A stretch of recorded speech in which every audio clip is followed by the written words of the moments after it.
Welcome back to Chasing Rank. It is Damo, and today we've got our Game Week 3 review and our plans for Game Week 4. Since we last met, we haven't seen a video from me since Game Week 2. Apologies for that, as I have been away over in Gold Coast in my second profession with poker, but we are back and we've got some green arrows to report. As always, if you are looking to improve your rank this season, hit the subscribe button down below and give this video a like. Leave a comment with how your rank is going and what your plans are for Game Week 4. Paul on the channel was looking at a wildcard this week to fix his team and currently has it active, so we're going to have a lot of drafts regarding that coming out in this second week before the international break is over. And Dom is in a fantastic spot, like myself, where we are in a very strong position to start the season. It's a great time to be part of the community because this is where some managers fall off, and the more engaged managers like us in this community will be able to take advantage. So if you really want to improve your rank, make sure you are part of the community by hitting the sub button. Without further ado, let's get into the team that is on screen. This is our Game Week 3 current points. It is obviously Game Week over, and we had a very good Game Week. However, we weren't here for Game Week 2. As mentioned, I was away. Just very briefly, it was a solid week. We managed to do okay because we had Joel Pedro. We also had Munoz, Tarkowski, Esteve, and Porro all getting returns at the back. And Salah with that late equaliser was pretty good as well. As you can see, my camera is still on the wrong side, but that's perfectly fine. With that being said, that got us to 60 points. And when we go back, obviously, to the Game Week 3, we'll break down the team very quickly. I'll scroll down here just a little bit, just so you can see that Mateta was one of my 2 transfers, and Semenyo was the other. I moved Joe Pedro out, I moved Cole Palmer out very early on when it was said that he will be out for a few weeks, and brought Semenyo in, and we also then moved Guiu before the price, he's priced down, and moved back to Chelsea, it so happened, for Mateta to set myself up for a future bench boost. With that being said, 2 transfers, leaving me only 1 free transfer for the coming week, put me in a really strong position. As you can see, 65 points, inside the top 1 million for Game Week rank, and if you look at our rankings on the left-hand side, we are now up to 541k in the world. I will preface this by saying Game Week Game Week rank and overall rank does not matter so much right now, but it is important to start the season very well if you are looking for that top 50 to 25k finish. If you aren't doing so well and you're in the 2 to 4 million bracket, it's only a handful of points, and a couple of really good transfers in and catching some nice points and some nice fixtures could definitely see you flying up and chase that goal of your rank. With that being said for ourselves, as you can see, we are second in our own Degenerates Classic League. We're 5th in the Chasing Rank League, and I'm first in a couple others there in my head-to-heads. Outside of the Chasing Rank League, all the rest of these are paid leagues, so I'm in a pretty good spot there. In terms of overall in Australia, I'm inside the top 10,000 now as well, and looking to really go and cement another 25k, or inside the top 25k finish, just like last year was for myself as well. In terms of the points, Sanchez may be a little lucky, yet again, to keep a clean sheet, but he's been pretty good. Tarkowski has to be a hero and has to be sung pretty high praise. Reason being is, if we go and scroll down here just a little bit, his defensive contributions have been amazing across the board, hitting all of them in every week so far. That means that he's having a floor of at least 3 points, which means he's outscoring a lot of defenders that don't get DC and may only play 90 minutes.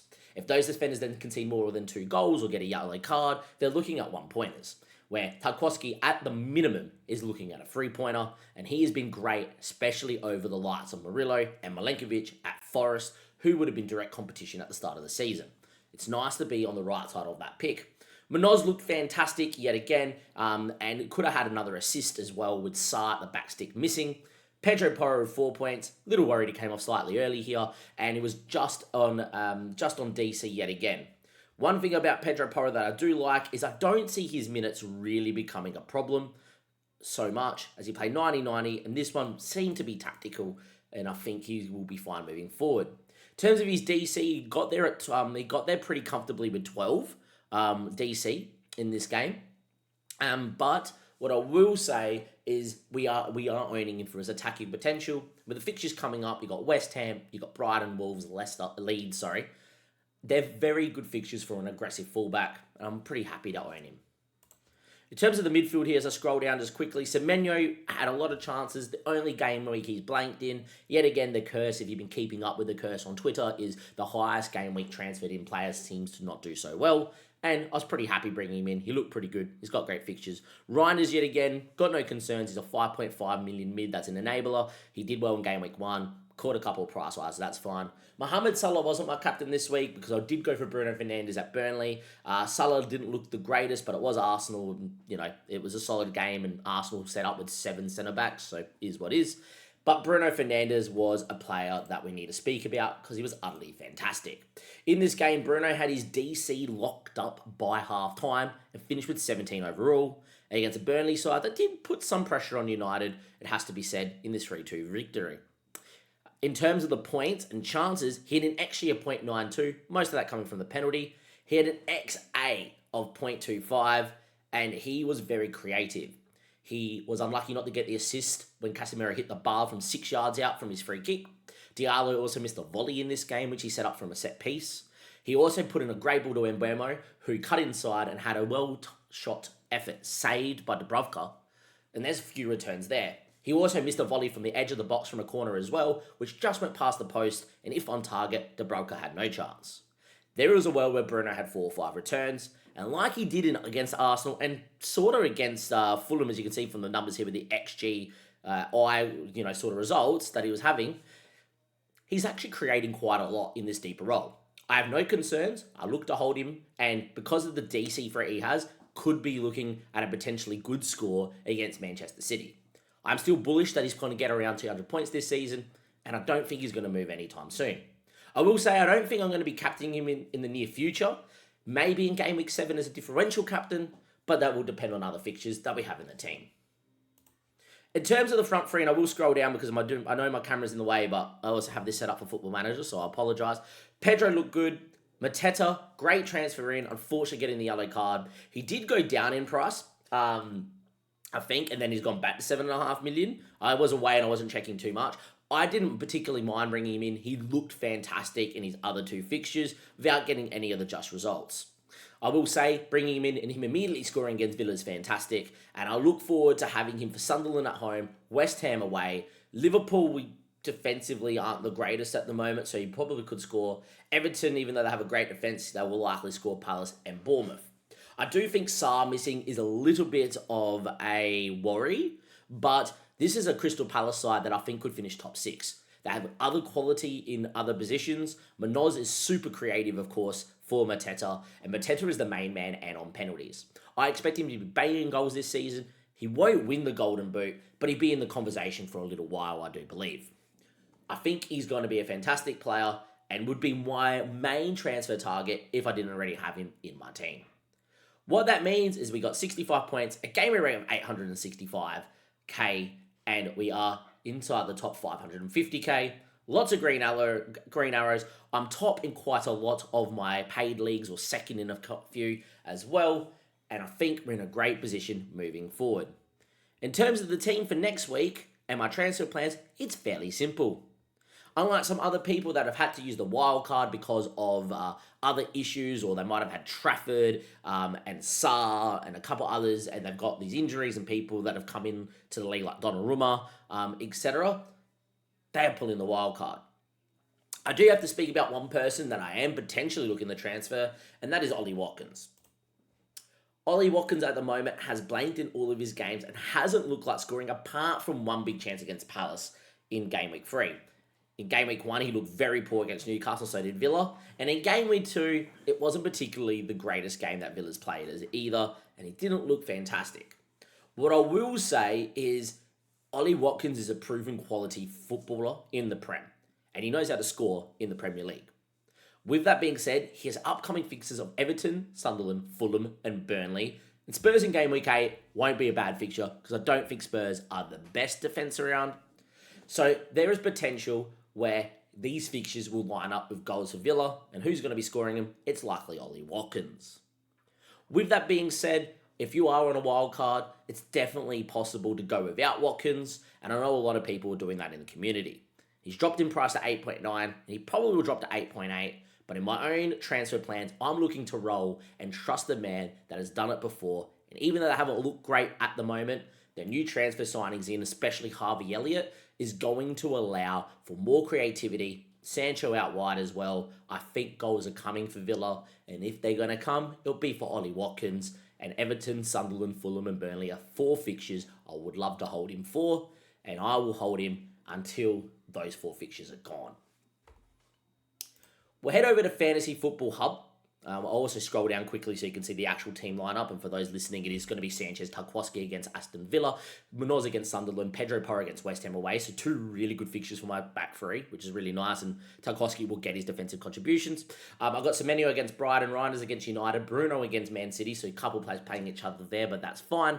And I've got Salah with the captain's armband against Burnley away. Pedro against Brentford, Watkins against Everton. So I do have a centre-back and a striker playing against each other. But yet again, Tarkowski's floor of 3 points because of DC is pretty nice. And, of course, we got Mateta as the vice-captain against Sunderland at home. I will say that Salah hasn't looked as fantastic that I'm almost tempted to captain Mateta as a differential at home to Sunderland, but the Burnley fixture is probably just too good, and we'll end up there. The bench for itself is Dubravka, Anderson, Diouf, and Esteve. I know some people might be trying to want me to discuss our bench Diouf, and he had 10 points. He was never going to get into my team. He's the sort of guy that I'm very happy to have, though. And when I bench boost, he'll be one of the guys on the bench and hopefully produces another double-digit score when I do so. In terms of Fantasy Football Hub, for Game Week 4, they're giving me a 90% 6% team rating with a Game Week rating of 93%. They've agreed with my current team selection that's currently on the Fantasy Premier League page. In terms of future plans, I am looking at one guy, and that is Harvey Elliott. You might be thinking, why Harvey Elliott? Mainly because if he starts against Everton and looks solid, I will bring him in for Sunderland, Fulham, and Burnley as a free game week punt. And what I will do during that free game week punt is I'll probably move him, and I know it sounds a little bit weird, maybe for Reinders, who has Arsenal in that immediate week, then Burnley, which is a little bit unfortunate, then Brentford. Or I could move him for Elliot Anderson, but he also has Burnley, Sunderland in the next couple as well. I'm very tempted by Harvey Elliott, and I might go there. My other move is to wait this week, see how it goes, and if it does look like Harvey's going to be great, it could be pivoting from Salah to Harvey to free up funds to go from Watkins to Haaland. But my game plan is to obviously free hit in Game Week 6 when Haaland does have Burnley at home, as you can see from the fixtures here. So maybe not too much sense there. I wouldn't mind taking a punt on a guy like Harvey Elliott in these fixtures because he is absolutely fantastic and very creative as a Liverpool fan, and I would love to see what he can do at Aston Villa. And I think it would be a great punt to go against the likes of maybe a Reinders or, maybe Anderson, who may not hit his DC in those games for Forest, and go with someone that's creative and could score goals and create assists for Watkins. With that being said, AI Transfer is loading up right now. If you have enjoyed the video, give it a like. Do subscribe to the YouTube channel here at Chasing Rank, or we're going to try and help you guys elevate your ranks to that higher standard. As you can see from my current plan over on the Fantasy Premier League page, it is to roll this week, and the fantasy tool here on Fantasy Football Hub agree as well. The AI reckons no transfers. In the future, we'll talk about Game Week 5 when we get there, and hopefully we have a good Game Week 4. There might be a transfer in here, but if there isn't, we will be free hitting in Game Week 6, and that will be a bit of fun because I already have a free hit draft already drawn up and ready to go for this game week. With that being said, hopefully we continue to rise that rank and we break into the top 500k at the end of this week. And if we don't, it doesn't matter too much. It's all about being in and around the pack as you get to Game Week 7, Game Week 8, Game Week 9, so you can really go and chase that rank. With that being said, it is Damo. Thank you for watching another video on the YouTube channel. We, of course, will be live every Tuesday at 8 p.m. Australian Central Standard Time for the live stream. So if you have any questions, you can leave them below in this video or come and check us out there. Dom's doing amazing over on the Twitter, Chasing Rank over on Twitter, or X as it's now called. And Paulie will be having a lot of shorts around his wildcard coming up and a full-length video on it as well. With that being said, thank you yet again. I'll see you guys next time, and hopefully have a great game week. like I've been doing over the first 3.